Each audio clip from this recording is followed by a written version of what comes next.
The morning mist clung to the valley floor like the remnants of forgotten dreams, and Clara Willborn pressed her face against the stagecoach window, watching the unfamiliar landscape roll past in shades of amber and gold.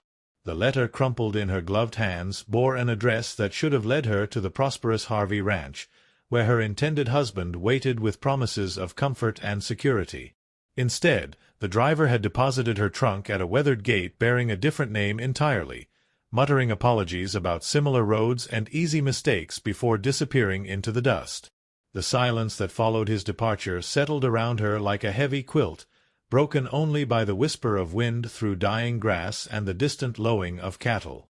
Clara stood beside her modest trunk, her traveling dress already collecting the fine prairie dust, and felt the weight of her circumstances pressing down like storm clouds gathering on the horizon. Behind her lay a life she could never return to, ahead stretched uncertainty as vast as the endless sky, and somewhere in between stood this place that wasn't meant to be hers. The ranch house before her told stories of hard work and harder times. Its wooden walls had weathered to the color of old bones, and the porch sagged slightly under the weight of too many seasons. Yet something in its honest simplicity spoke to a part of Clara's heart that had learned to find beauty in small, overlooked things. Wildflowers had claimed the spaces around the foundation, their cheerful faces turned toward the afternoon sun with a persistence that defied the approaching autumn. A child's forgotten toy, a wooden horse with one wheel missing, lay abandoned near the steps, and the sight of it stirred something maternal and tender within her chest. She was still standing there, caught between arrival and departure, when the front door opened with a creak that seemed to echo across the valley.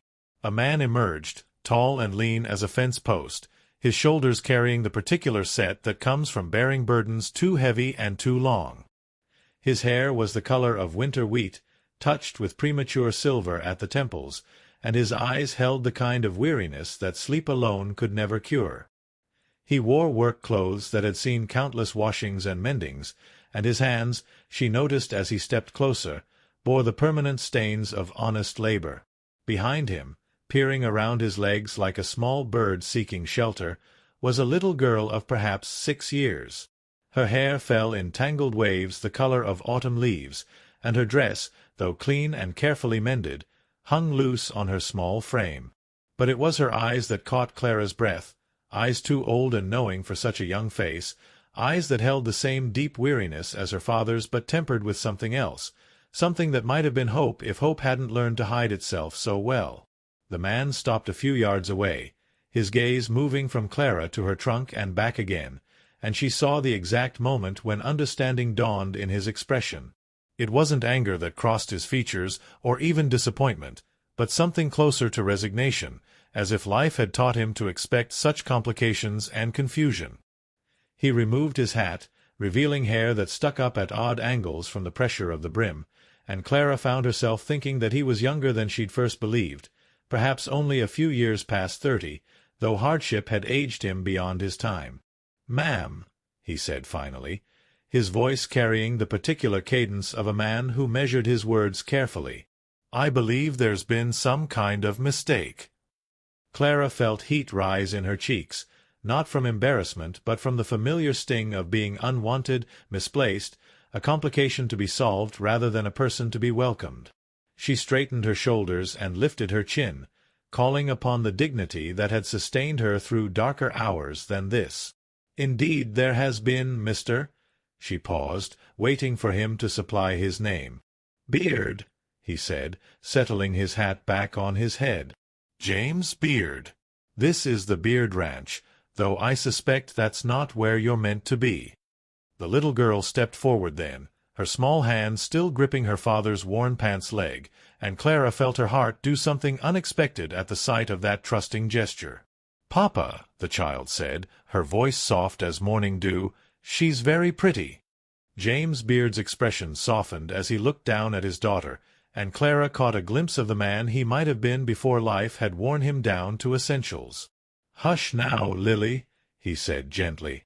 "The lady is just passing through." But Lily stepped forward, her serious eyes fixed on Clara's face with an intensity that was both unsettling and oddly comforting. "Are you the lady?" she asked, and there was something in her voice, a quality of wonder and recognition that made Clara's breath catch. "What lady, sweetheart?" Clara found herself asking, crouching down so that she was at eye level with the child. Up close, she could see that Lily's dress had been let out and taken in multiple times, the evidence of careful hands making do with what they had. Her shoes, though polished, were worn thin at the toes, and Clara felt a familiar ache in her chest, the one that came from recognizing her own childhood reflected in another's circumstances. "The lady Papa prays for," Lily said simply, as if this explained everything. "The one God's supposed to send to help us." The silence that followed stretched between them like a held breath. Clara felt something shift in the air, a sense of pieces falling into place in ways she couldn't understand but somehow recognized. James Beard's face had gone carefully blank, the way faces do when protecting something too precious and fragile to expose to casual observation. His hands, Clara noticed, had clenched into fists at his sides, and she wondered what prayers he'd whispered in the dark hours when little girls were supposed to be sleeping. "Lily," he said, his voice carrying a note of gentle warning, "don't trouble the lady with our affairs." But Clara found herself rising slowly, her gaze never leaving the child's upturned face. There was something there, something that spoke to the part of her that had always known when to stay and when to go, when to fight and when to surrender. The wind caught at her skirts and lifted a strand of hair from her careful arrangement, and for a moment she felt suspended between possibilities, between the life she'd planned and the one that seemed to be choosing her instead. "Perhaps," she said carefully, "there's more than one kind of mistake. Perhaps sometimes what looks like an error is actually Providence wearing a different dress." James studied her face with the intensity of a man reading weather signs, looking for storms or fair skies in the set of her features. "Ma'am, I don't know what arrangements you've made or who you're meant to meet, but I can tell you that this place has nothing to offer a lady like yourself. We're poor folks, getting by on prayers and stubbornness, and that's the truth of it." Clara looked around the ranch with fresh eyes, seeing past the weathered buildings and worn equipment to the evidence of love and care that persisted despite hardship. The flower beds, though simple, were tended with obvious devotion. The porch, though sagging, was swept clean and free of debris. Even the child's abandoned toy spoke of play and laughter, of a life being lived rather than merely endured. And there was something else, something that hung in the air like the scent of rain on dry ground, a quality of rightness that she'd never felt in all her carefully planned arrangements.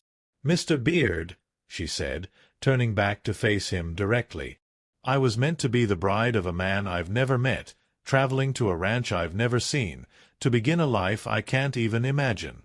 If that isn't poverty of spirit, I don't know what is."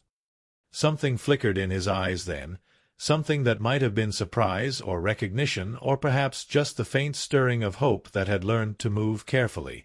"And what does that make you now?" Clara looked down at Lily, who was watching this exchange with the focused attention of a child who understood that grown-up words sometimes carried meanings deeper than their surface. She thought of the letter in her reticule, the careful penmanship that had promised security and respectability but nothing of warmth or welcome. She thought of the life she'd left behind, the narrow rooms and narrower possibilities, the sense of existing at the margins of other people's stories. And then she thought of prayers whispered in the darkness, of little girls who believed in Providence, of men who worked themselves to exhaustion keeping hope alive. "I don't know," she said honestly, "but I think I'd like to find out."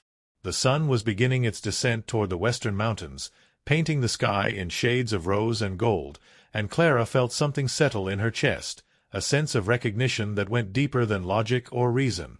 This place, these people, this moment that felt suspended between question and answer, seemed to vibrate with the frequency of rightness, of being exactly where she was meant to be even though every plan she'd made suggested otherwise.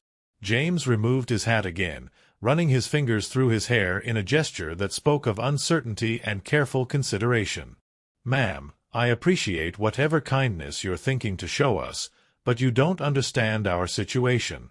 Lily and I, we've been on our own for near on 3 years now, since her mother passed. We're managing, but just barely, and I couldn't in good conscience ask any woman to take on our troubles." "You're not asking," Clara pointed out gently. "I'm offering. Or perhaps—" she glanced down at Lily, who was nodding with the solemn certainty of childhood faith—"I'm being called." The little girl stepped forward then, reaching out to touch Clara's hand with fingers that were small and warm and surprisingly steady.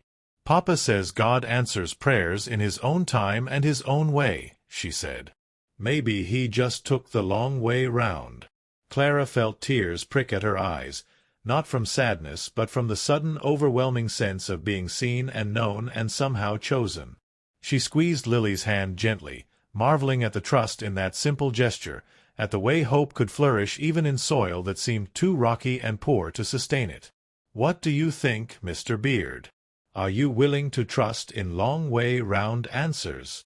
He looked at her for a long moment, and Clara saw him weighing possibilities against probabilities, hope against hard experience.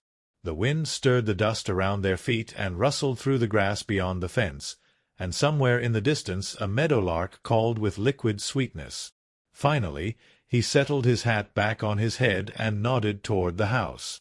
"Well," he said, his voice carrying a note of something that might have been wonder or might have been surrender, "I suppose we could start with supper. See how Providence tastes with cornbread and beans." Clara smiled then, the first genuine smile she'd felt in months, and picked up her small traveling bag while James hefted her trunk as if it weighed nothing at all. Lily skipped ahead, her earlier solemnity replaced by the particular joy of a child who believes that prayers have been answered and miracles are simply part of the natural order of things. As they approached the house, Clara noticed details that spoke of a man doing his best to maintain standards despite circumstances. The windows were clean, the doorstep had been recently swept, and someone had taken the time to train a climbing rose around the porch posts, though it had clearly been left untended for too long. The inside of the house told similar stories of care and loss and stubborn persistence. The front room was simply furnished but clean, with a stone fireplace that dominated one wall and windows that looked out over the valley with its covering of evening mist. A woman's touches were still evident in small ways: embroidered cushions that needed mending, a vase of dried flowers that someone had forgotten to replace, a rocking chair positioned to catch both light and warmth. But there were masculine additions too: boots lined up carefully by the door, a man's coat hanging from a wooden peg, and books stacked on a small table, their spines worn from frequent handling.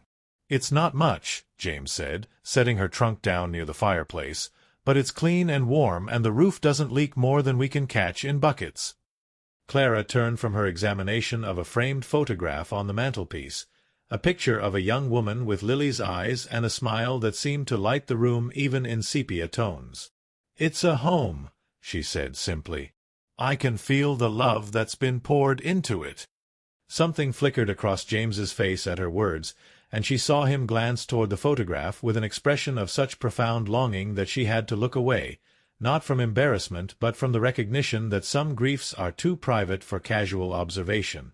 Lily appeared at her elbow, having shed her shoes and revealed stockings that had been darned multiple times with careful, invisible stitches. "That's Mama," she said, following Clara's gaze to the photograph. "She was beautiful, wasn't she? Papa says I look like her, but I think she was much prettier." Clara knelt down again, studying the child's face with the attention it deserved.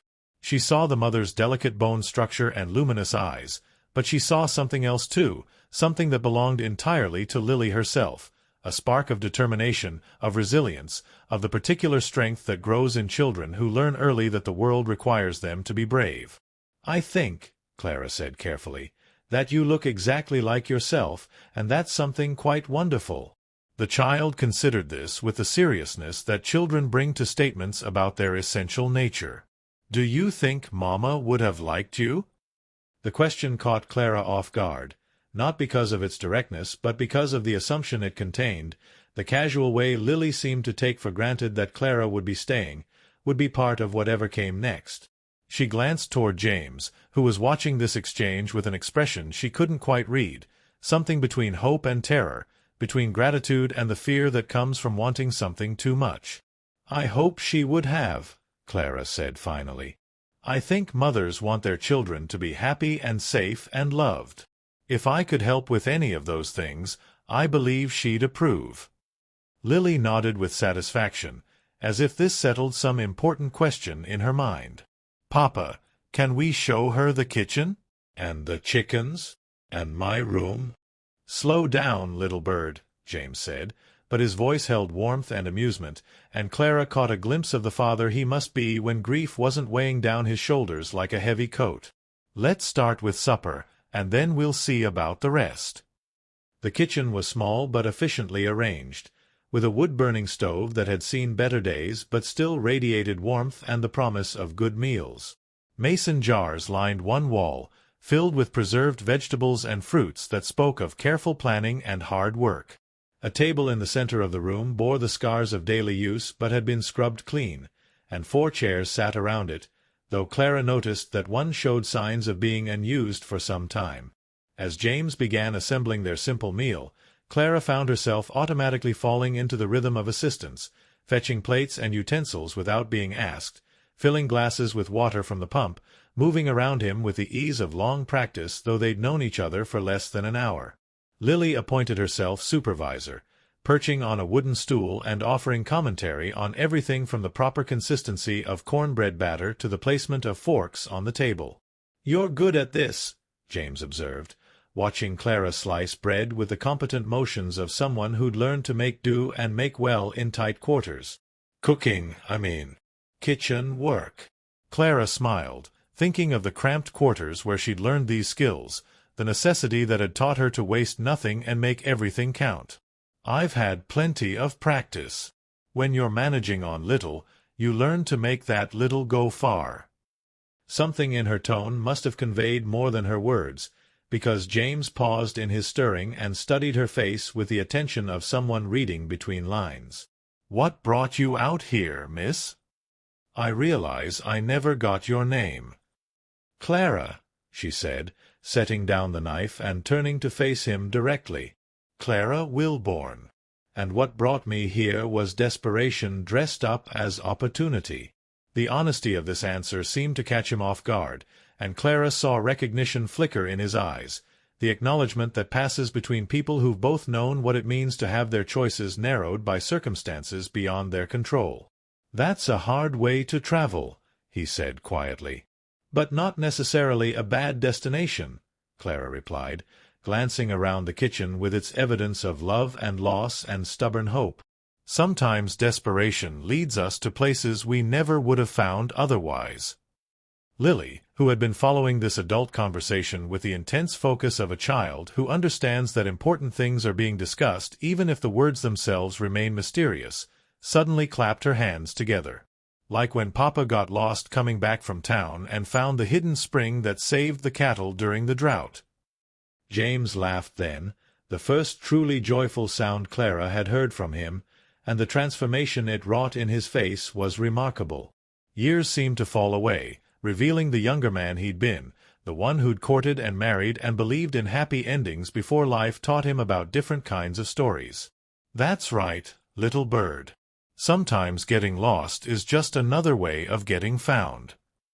They sat down to eat as the last light faded from the windows and oil lamps cast warm circles of gold around the kitchen table. The meal was simple: beans seasoned with bacon, cornbread still warm from the oven, preserved peaches that tasted like summer sunshine, but it was served with a welcome that transformed plain fare into feast. Clara found herself relaxing in ways she hadn't realized she'd been tense, settling into the rhythm of family conversation, the easy back and forth between father and daughter that spoke of deep affection and mutual respect. Lily entertained them with stories of her adventures around the ranch, tales of conversations with chickens, and important observations about cloud formations and the particular wisdom of barn cats. James listened with the focused attention of a parent who understood that childhood observations often contained truths that adults overlooked, and Clara found herself charmed not only by the child's stories but by his obvious delight in them. "And then Mrs. Clucky laid her egg right in Papa's boot," Lily concluded one particularly involved tale, giggling at the memory. "He didn't find it until he put his foot in and felt something squishy. That was not my finest morning," James admitted, his eyes twinkling.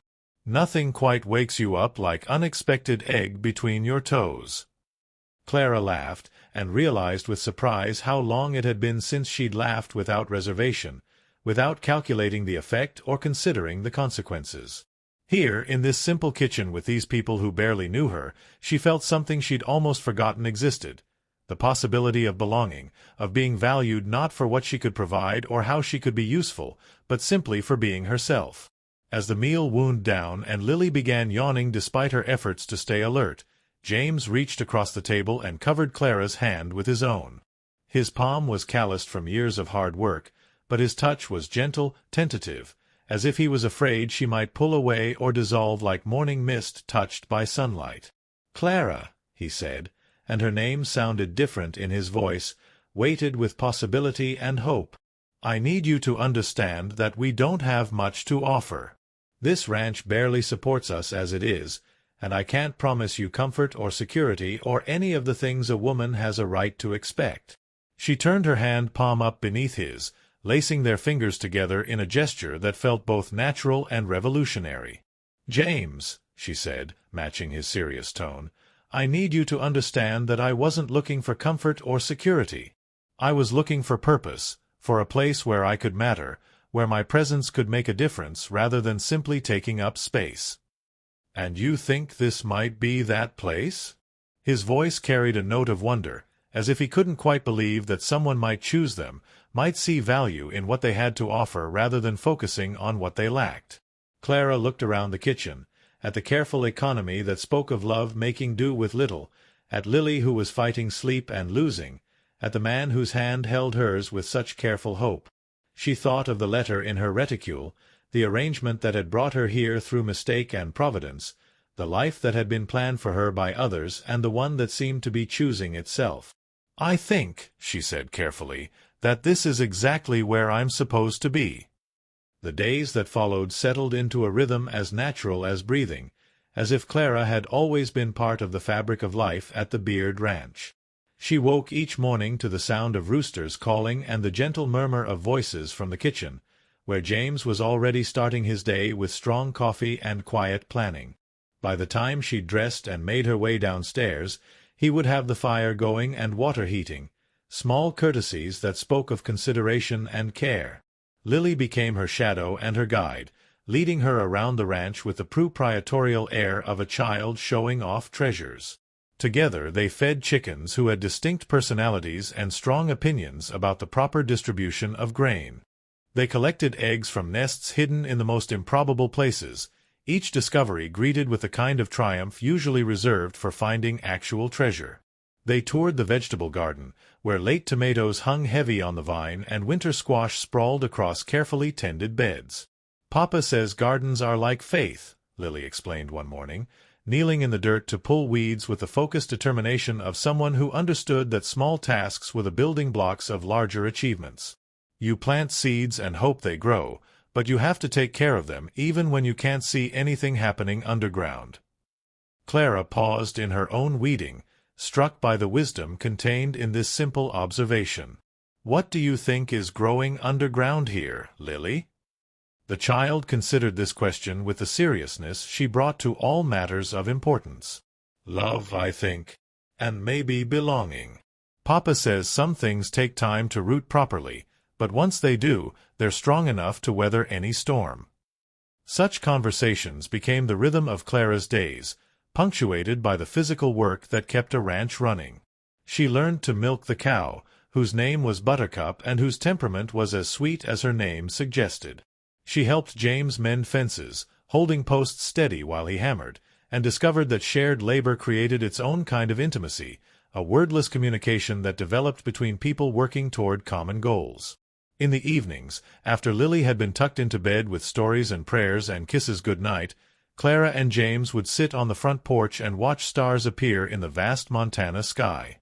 These were quiet hours, filled with the comfortable silence of people who didn't need to fill every moment with words, but gradually conversation began to flow between them, tentative at first and then with growing ease. She learned that he'd been a teacher before circumstances forced him to try his hand at ranching, and that his love of books had survived even the hardest years. He spoke of his wife, Rebecca, with the kind of reverence that comes from having loved deeply and lost completely, but Clara noticed that talking about her seemed to bring comfort rather than fresh pain, as if sharing those memories with someone who could appreciate them was a gift rather than a burden. "She would have liked you," he said one evening, echoing his daughter's earlier assessment. Rebecca had a way of seeing past surface things to what really mattered. "She would have seen what I see." "And what do you see?" Clara asked, though part of her was afraid to hear the answer, afraid that reality might not match the hope that had been growing in her heart like one of Lily's carefully tended plants. James was quiet for so long that she began to think he wouldn't answer. When he spoke, his voice carried the careful honesty of someone who'd learned that truth, however difficult, was the only foundation strong enough to build a life on. "I see a woman who laughs with my daughter and doesn't mind getting her dress dirty pulling weeds. I see someone who can take beans and cornbread and make them feel like a celebration just by the way she sets the table and lights the lamp. I see strength that doesn't need to prove itself and kindness that comes as natural as breathing."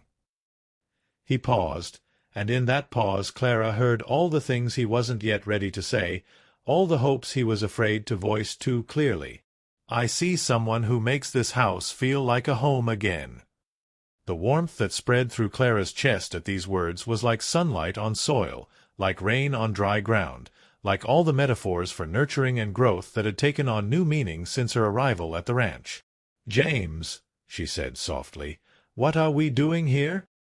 He turned to look at her then, his face serious in the lamplight that spilled through the kitchen window. "I think," he said carefully, "we're learning to trust again. Learning to believe that good things can happen to people who've known their share of hard ones." Clara thought about this as she lay in the small guest room that night, listening to the sounds of a house settling into sleep around her. The bed was narrow and the mattress thin, but the quilts were warm and the pillows smelled like lavender and sunshine. Through the thin walls she could hear James moving around his room, the quiet sounds of a man preparing for sleep, and she found herself thinking about trust and faith and the particular courage it takes to open your heart when you've learned that hearts can be broken. The morning brought its own revelations. Clara woke to find Lily standing beside her bed, fully dressed and vibrating with excitement. "Clara! Clara, wake up! Papa says today is the day we take you to see the whole ranch, the parts we haven't shown you yet." The tour began after breakfast and extended well into the afternoon. James saddled his mare, a gentle bay named Patience, and lifted Lily up to ride behind him while Clara walked alongside, learning the boundaries and the history of the land that might become hers if she chose to stay, if they chose to let her. She saw the hidden spring that had saved their cattle, a clear pool fed by an underground source that bubbled up between rocks arranged as if by design rather than chance. She saw the meadow where Rebecca had liked to pick wildflowers, now grown thick with grass that would provide hay for the winter months. She saw the orchard that James's grandfather had planted, gnarled apple trees that still produced fruit despite years of indifferent care. "It's not much," James said, echoing his earlier words, but with less defensiveness and more simple honesty. "But it's ours clear and free, and there's enough good water and grass to support a modest herd. A man could make a living here, if he didn't mind working hard for simple pleasures." Clara looked out over the valley, taking in the sweep of grassland and the mountains rising beyond, the way afternoon light turned everything golden and infinite with possibility. She thought about the life she'd planned, the comfortable house she'd never seen belonging to the man she'd never met, the security that came with clear expectations and defined roles. Then she thought about waking up to Lily's laughter and James's quiet morning preparation, about eggs warm from the nest and bread baked fresh each day, about belonging to a place because you chose to belong rather than because arrangement and convenience made it sensible. "What about a woman?" she asked quietly. "Could a woman make a life here?" "The right woman," James said, his voice steady but his eyes holding questions she wasn't quite ready to answer. "A woman who didn't mind that luxuries were scarce and comforts hard-won. A woman who could find joy in simple things and satisfaction in work that mattered." Lily, who had been unusually quiet during this exchange, suddenly straightened in the saddle and pointed toward the horizon. "Look," Someone's coming. Clara shaded her eyes and followed the child's pointing finger. In the distance, a cloud of dust marked the approach of a rider moving fast across the valley floor. As the figure drew closer, she could make out a man on horseback, riding with the purposeful urgency of someone carrying news or messages. Her heart began to beat faster, and she felt the weight of all her choices pressing down like storm clouds gathering on a clear day. The rider proved to be a boy of perhaps 16, dusty from hard travel and wearing the eager expression of someone important enough to be trusted with messages. He pulled up near their small group, his horse blowing hard from the run, and touched his hat politely before addressing Clara directly. "Begging your pardon, miss, but are you Miss Clara Willborn? The lady who was supposed to arrive at the Harvey Ranch 3 days past."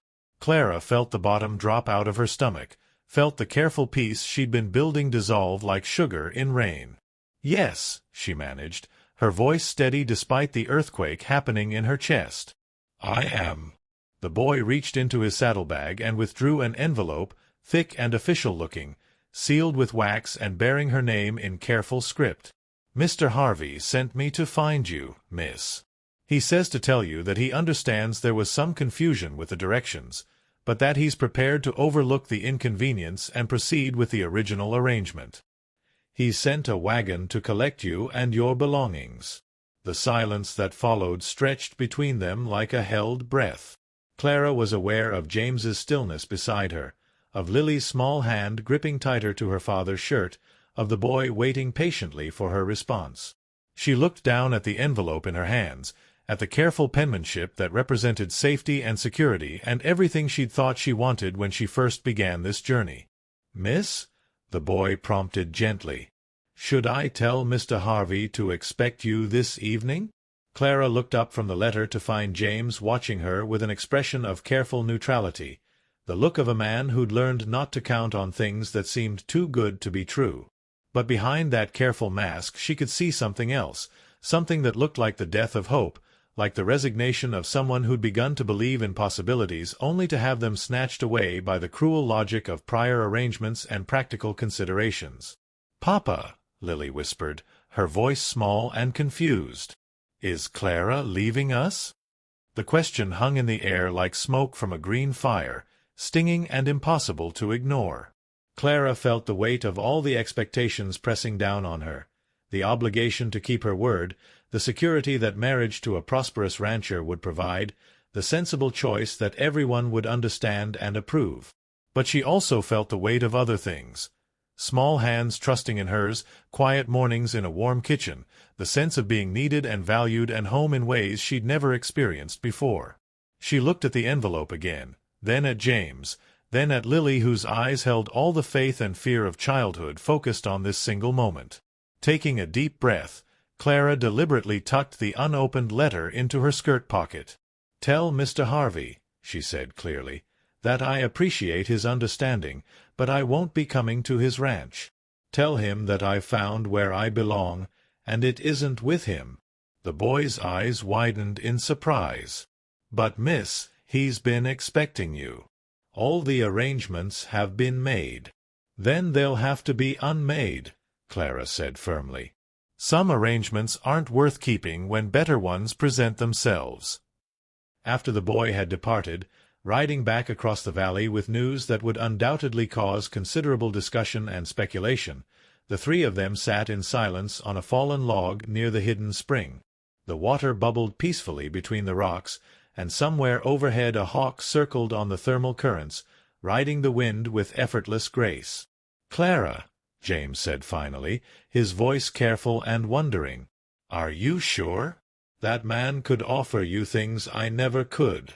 Security, comfort, a place in society." Clara reached over and took his hand, lacing their fingers together with the same sense of rightness she'd felt that first evening in his kitchen.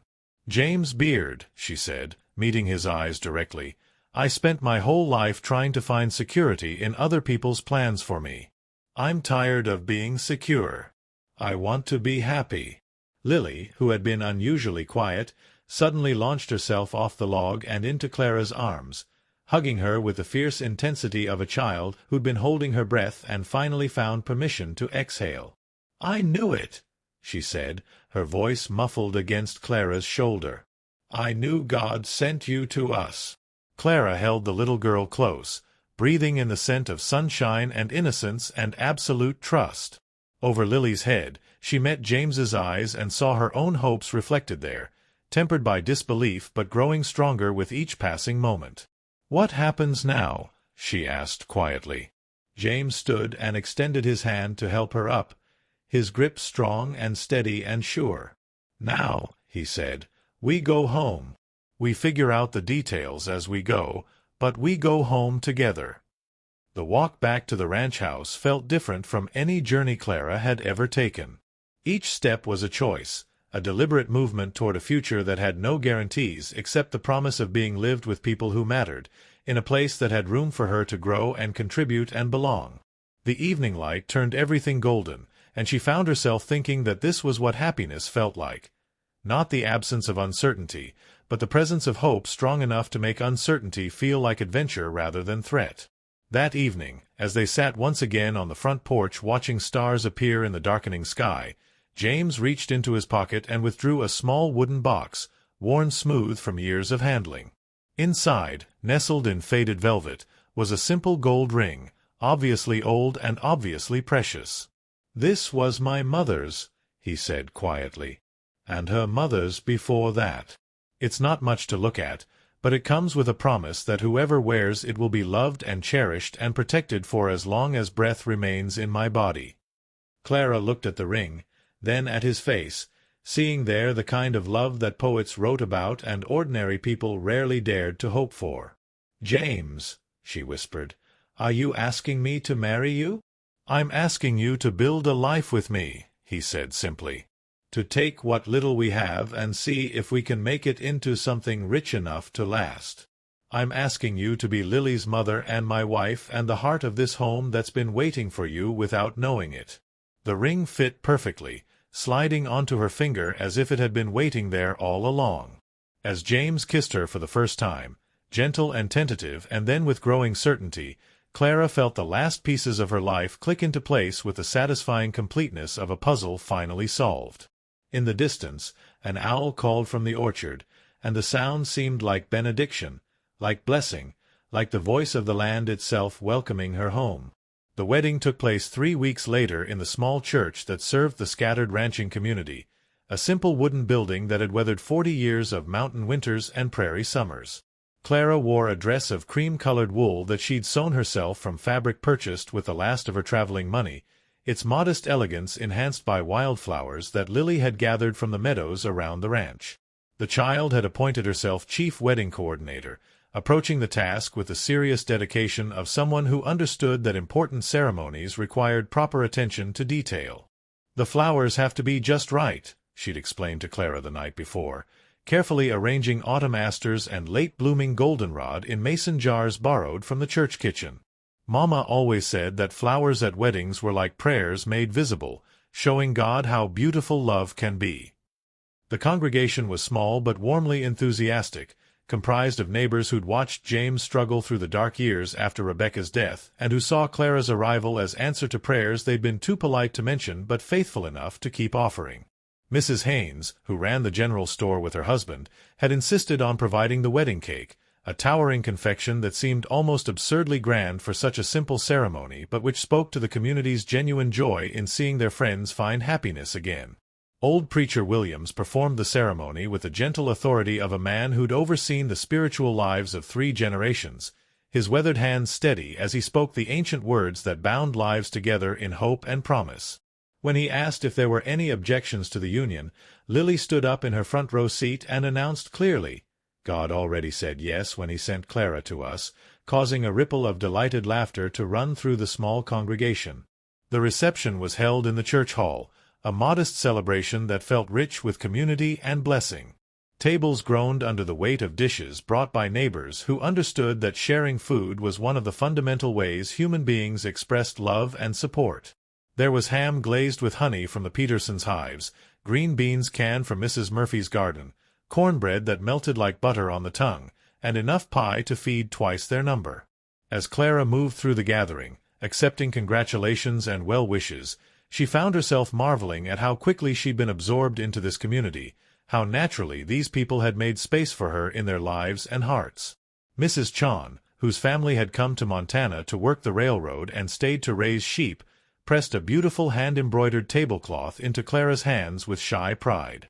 Young Tommy Boyd, barely 14 but already working his family's spread like a man, offered to help with any heavy work around the beard place whenever James needed an extra pair of hands. But it was during the dancing that Clara felt the full weight of her new belongings settle around her like a warm shawl. The church hall had been cleared, and someone had brought a fiddle while another contributed a harmonica, creating music that was simple but joyful, the kind of melodies that invited participation rather than performance. James proved to be a surprisingly graceful dancer, leading her through the steps with gentle confidence while Lily clapped in time from the sidelines. "Are you happy?"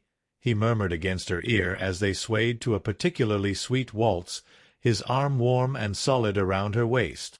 Clara looked around the room, taking in the faces of people who'd welcomed her without question, the child who'd claimed her as family from their first meeting, the man who held her as if she were precious beyond measure. "I didn't know I could be this happy," she admitted. "I didn't know happiness like this existed." The evening drew to a close with reluctant goodbyes and promises to visit soon, and finally the three of them rode home through the star-drunk night in James's wagon, Lily curled up between them like a sleepy cat, her head pillowed on Clara's lap. The ranch house waited for them with lamps burning in the windows, a beacon of home and belonging that made Clara's throat tight with emotion. That night, as James carried his sleeping daughter to her room and Clara changed out of her wedding dress in the bedroom that was now truly theirs, she caught sight of herself in the mirror and barely recognized the woman looking back. Gone was the careful, guarded expression she'd worn for so many years, replaced by something softer and more open, something that spoke of being loved and learning to love in return. The months that followed brought their own rhythms and revelations. Winter descended on the valley with the inexorable certainty of mountain weather, blanketing the ranch in snow that transformed the familiar landscape into something magical and strange. Clara learned the particular challenges of keeping a household running when the nearest neighbor was 5 miles away and the nearest town might as well have been on another continent when blizzards made the roads impassable. But she also learned the deep satisfaction of being truly needed, of having skills and knowledge that made a tangible difference in their daily survival. Her experience with preserving food proved invaluable when they had to make their stores last through unexpected cold snaps. Her ability to stretch ingredients and create nourishing meals from simple staples kept them well fed even when supply runs to town were impossible. Most importantly, her presence seemed to lift something heavy from James's shoulders, allowing him to share the burden of decision-making and daily worry that he'd carried alone for too long. Lily thrived under Clara's attention and care, blossoming like a flower that had been waiting for the right combination of sunlight and rain. The child's natural intelligence found outlet in the lessons Clara provided, teaching her letters and numbers and the kind of practical knowledge that would serve her well regardless of what path her life eventually took. But more than education, Clara provided what Lily had been missing without knowing it. The particular kind of nurturing that only comes from a mother's heart, the sense of being cherished not just for what you do but for who you are. "Tell me about when you were little," Lily would say during the long winter evenings when they sat by the fire working on mending or knitting while James read aloud from one of his treasured books. These were precious hours, filled with stories and dreams and the comfortable intimacy of a family learning to be together. Clara found herself sharing memories she'd kept locked away for years, tales of her own childhood that seemed more bearable when filtered through Lily's eager attention. She spoke of her mother's garden and the songs they'd sung while working, of the way sunlight looked falling through kitchen windows, of small adventures and quiet joys that had sustained her through harder times.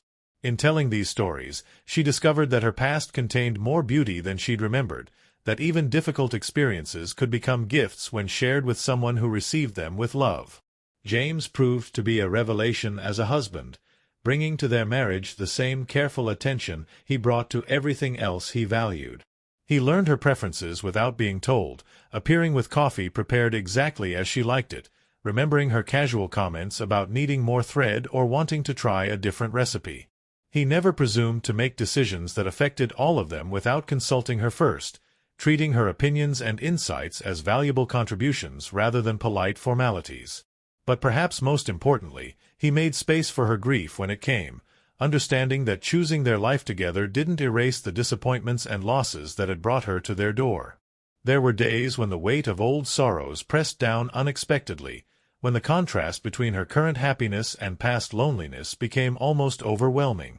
On these occasions, James didn't try to fix or explain or hurry her through the feelings, but simply held her and let her process whatever needed processing, trusting that love was strong enough to weather temporary storms.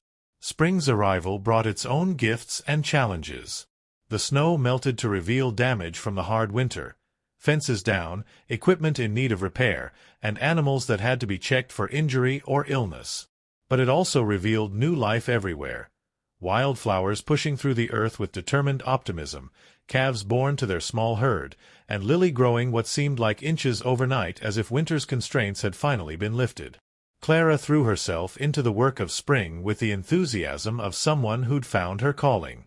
She helped repair fences, learning to stretch wire and set posts with competent efficiency.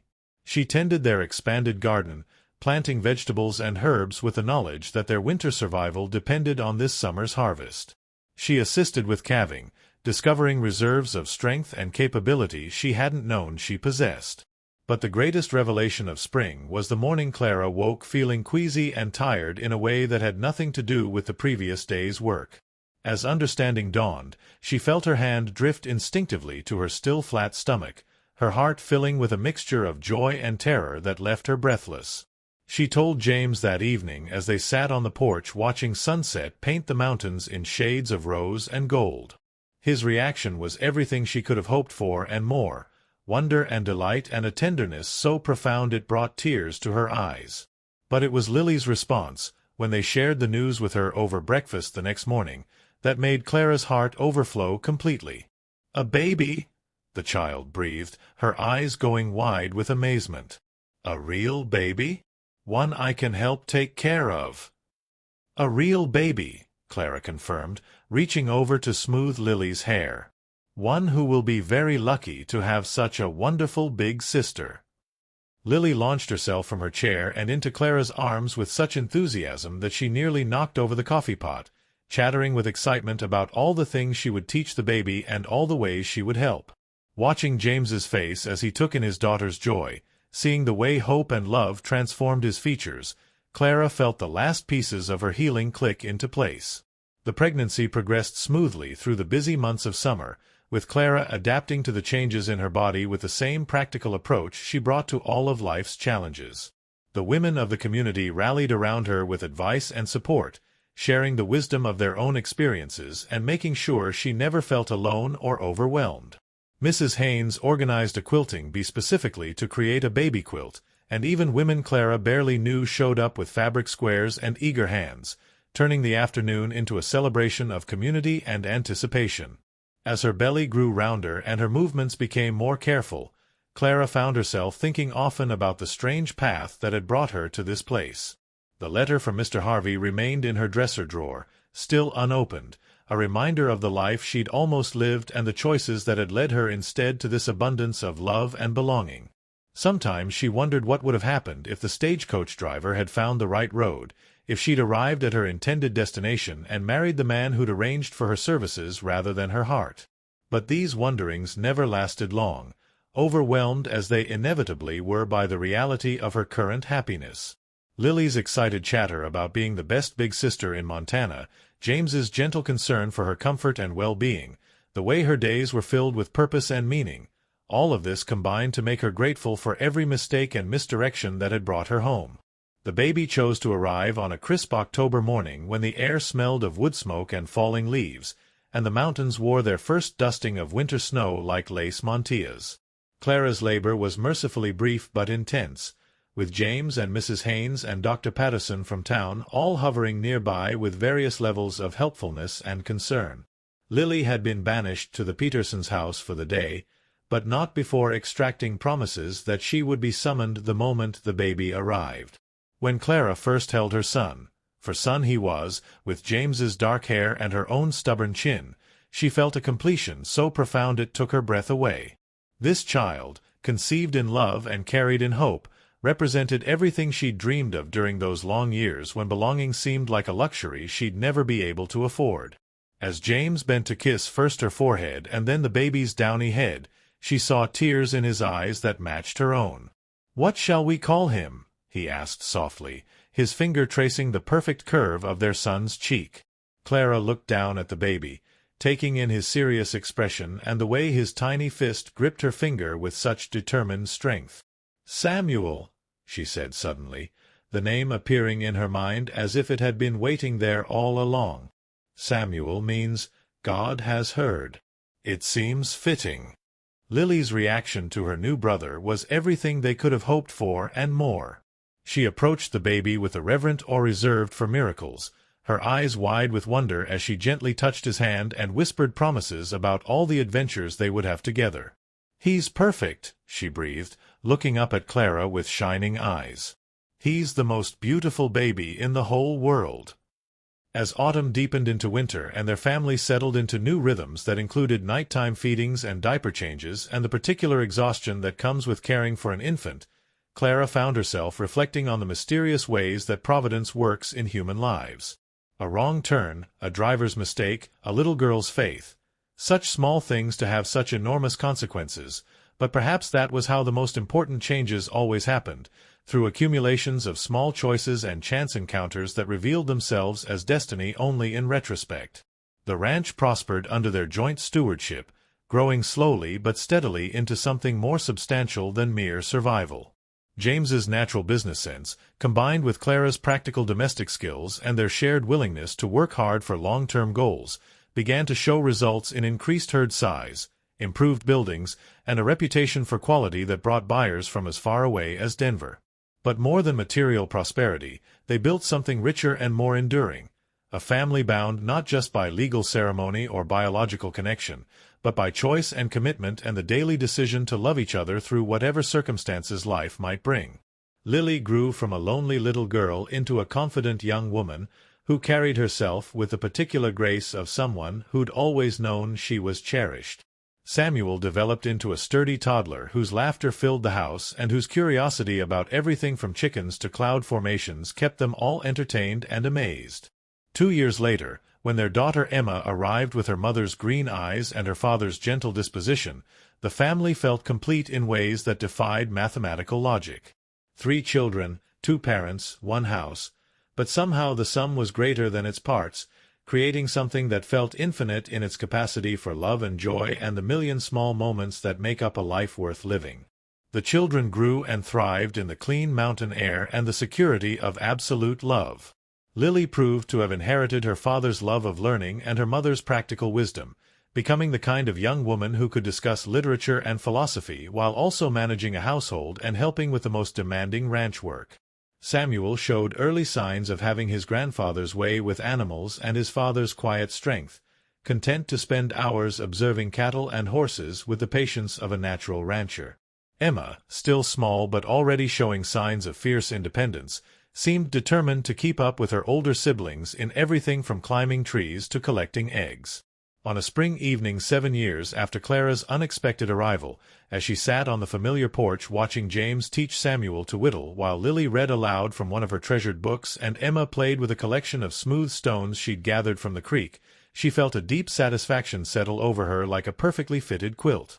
This life, built from mistakes and misdirection and the courage to trust in possibilities that couldn't be predicted or planned, had become more beautiful than anything she could have imagined in her careful, fearful years before. The letter from Mr. Harvey still resided in her dresser drawer, yellow now with age and serving as reminder of roads not taken and the grace that sometimes guides us away from the lives we think we want toward the ones we actually need. She'd never opened it, never felt the need to know what arrangements he'd been prepared to offer, what kind of security and respectability she'd given up in choosing love over logic. Sometimes neighbors or visitors would ask about her story, curious about the Eastern woman who'd arrived by accident and stayed by choice, and Clara would smile and give them the simple version. She'd gotten lost and found herself found. But the deeper truth was more complex and more wonderful, involving the mysterious ways that hope persists even in the darkest circumstances, the courage required to trust in love when experience suggests caution, and the particular grace that transforms wrong turns into the rightest decisions of our lives. As the stars began to appear in the darkening sky and the evening sounds of the ranch settled around them like a familiar symphony, Clara reached for James's hand and felt, as she did every day, the wonder of belonging completely and being completely cherished. Lily's voice reading about adventures in distant lands, Samuel's concentrated focus on his whittling, Emma's sleepy murmur as she fought against bedtime, James's strong fingers intertwined with hers.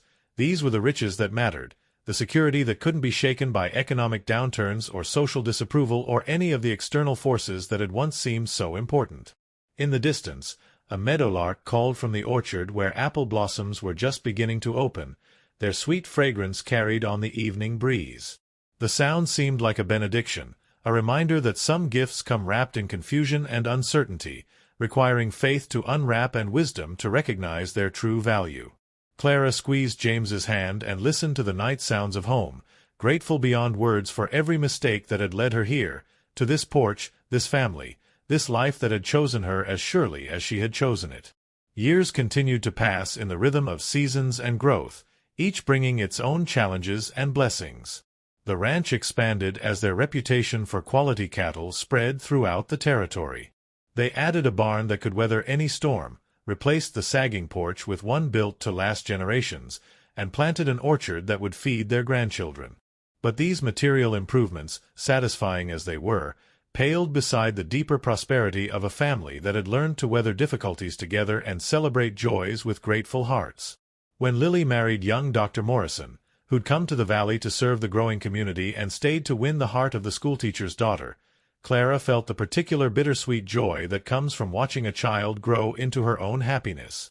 The wedding was held in the same little church where Clara and James had pledged their lives to each other, and as she watched her daughter speak vows of love and commitment, Clara thought about the mysterious ways that love multiplies rather than divides, how giving it away only seems to create more. Samuel, now a young man whose quiet strength reminded everyone of his father, took over more and more of the ranch operations with the natural authority of someone born to the work. He courted sweet Mary Patterson with the patient persistence that characterized everything he did, and when they married and built their own house on the eastern corner of the property, Clara marveled at how the land seemed to expand to accommodate love, how what had once seemed barely sufficient for survival now supported multiple families in comfort and prosperity. Emma, as spirited and independent as her early years had promised, surprised everyone by developing a passion for teaching that rivaled her father's former devotion to education. She established a small school in the growing town that had sprung up around the railroad depot, and children came from miles around to benefit from her combination of high standards and genuine affection. On Sunday evenings, she would ride out to the ranch with stories of her students' progress and questions about the wider world that kept her parents on their toes intellectually. As Clara moved into the role of grandmother, she found new depths to the satisfactions she discovered as wife and mother. Holding Lily's babies and watching Samuel's children take their first steps in the same meadows where their parents had played, she felt the continuation of love and hope that stretches across generations, the particular immortality that comes from nurturing lives that will nurture other lives in turn. The community that had welcomed her as a stranger and embraced her as family continued to grow and prosper around them. The little church added a bell tower and stained glass windows donated by families whose success had grown alongside their faith. The school expanded into a proper building with multiple rooms and a library that James helped establish with donations of books and enthusiastic advocacy. Main Street boasted a hotel for travelers, a bank that served the growing agricultural community, and shops that could supply most of what ranch families needed without the long journey to larger towns. Through it all, Clara and James remained the steady center around which their expanding world revolved. Their love, which had begun in uncertainty and grown through shared work and common purpose, deepened into the kind of partnership that serves as inspiration to younger couples and comfort to those who wondered if lasting happiness was really possible in a world full of change and challenge. On quiet evenings when the work was done and the family gathered in comfortable togetherness, Clara would sometimes take out paper and pen to write letters to distant relatives or friends from her old life, sharing news of her happiness and the abundance that had grown from such unlikely soil. But the words always seemed inadequate to convey the depth of transformation she'd experienced, The way being truly loved and needed had changed not just her circumstances, but her very understanding of what life could hold. Instead, she poured her gratitude into the daily acts of love that built their life together.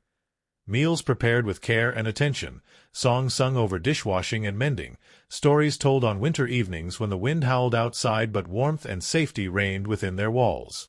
She found ways to pass on the grace she'd received, welcoming travelers who needed shelter, offering help to neighbors facing difficulties, and always keeping space at her table for anyone who needed the particular nourishment that comes from being truly welcomed into a loving home. The ranch continued to prosper, but its greatest wealth was measured not in cattle or acreage or bank accounts, but in the laughter that echoed from its buildings, the love that had taken root in its soil, and the sense of rightness that pervaded every corner of a place where people had chosen each other and committed to building something beautiful together. It had become exactly what Lily had proclaimed it would be from that first day, a place where God had answered prayers in His own time and His own way, through the mysterious providence that sometimes dresses blessing in the clothes of accident and guides lost souls to exactly where they need to be. As Clara moved through her later years, supported by the love she'd given and received, surrounded by children and grandchildren who carried forward the values she and James had tried to live by, she often thought about that young woman who'd stood beside a trunk at the wrong gate, feeling lost and unwanted and utterly alone. That woman couldn't have imagined the abundance that waited just beyond her disappointment, couldn't have dreamed that her greatest mistake would become her most precious gift. Sometimes, when the light fell just right across the valley or when she caught sight of James's profile as he worked in the garden they'd planted together, Clara would feel again that moment of recognition she'd experienced on their first meeting, the sense of being exactly where she belonged, with exactly the people she was meant to love. The feeling never grew old or familiar. It remained as fresh and surprising as spring water, as constant and comforting as the mountains that watched over their valley. On her final evening, as she sat on the porch that had been rebuilt but never replaced, surrounded by the family that had grown from her courage to trust in love over logic, Clara reflected on the beautiful mistake that had brought her home. The wrong ranch had become the rightest choice she'd ever made, and every day she'd lived there had been proof that sometimes the best destinations are the ones we never planned to reach, discovered not through careful calculation but through the willingness to recognize grace when it appears in unexpected forms. As the sun set behind the mountains and the first stars appeared in the darkening sky, Clara closed her eyes and listened to the sounds of home. Children's laughter, adult conversation, the gentle lowing of cattle, and somewhere in the distance, the sweet call of a meadowlark singing its evening song. She had found her place in the world, and that place had shaped itself around her love until the boundaries between her happiness and the happiness of those around her had dissolved into something larger and more lasting than any individual life. The wrong address had led to the right life, and Clara Beard, for that's who she'd become, completely and joyfully, drifted off to sleep surrounded by the love she'd never dared to dream possible, grateful to her last breath for the beautiful mistake that had brought her exactly where she belonged.